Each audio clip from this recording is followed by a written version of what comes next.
multiple myeloma is one of the most dreaded cancers.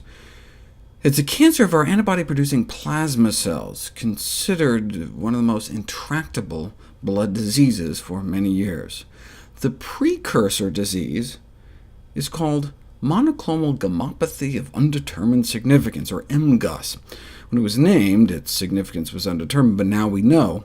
The multiple myeloma is almost always preceded by MGUS, which makes it one of the most common premalignant disorders, with a prevalence of about 3% in the older white general population, about 2 to 3 times that in African American populations.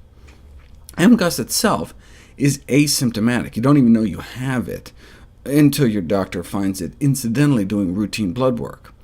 But should it progress to multiple myeloma, you then have about 4 years to live. So we need to find ways to treat MGUS early before it turns into cancer, but no such treatment exists.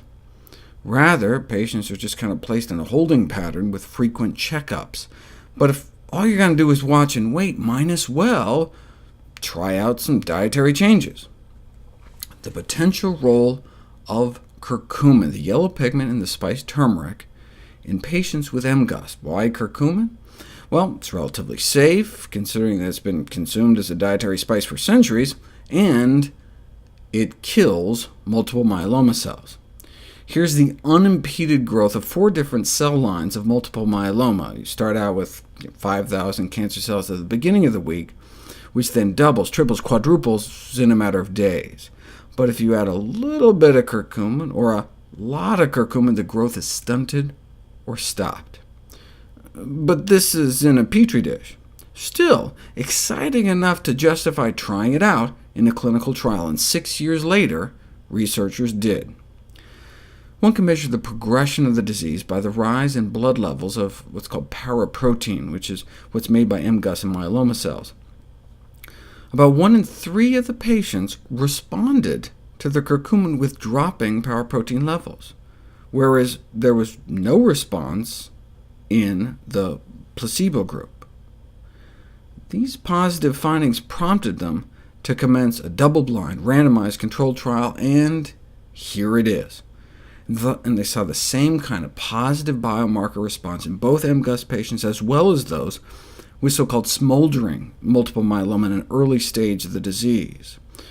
These findings suggest that curcumin might have the potential to slow the disease process in patients, delaying or preventing the progression of MGUS to multiple myeloma, but we won't know until longer, larger studies are done. The best way to deal with multiple myeloma is to not get it in the first place. In 2010, I profiled this study, suggesting that vegetarians have just a quarter of the risk of multiple myeloma compared to those who eat meat. Even just working with chicken meat may double one's risk of multiple myeloma, the thinking being that cancers like leukemias, lymphomas, myeloma may be induced by viral agents in both cattle and chicken, so-called zoonotic or animal-to-human oncogenic cancer-causing viruses. Beef, however, was not associated with multiple myeloma. There are, however, some vegetarian foods we may want to avoid. Harvard reported a controversial link between diet soda and multiple myeloma, implicating aspartame.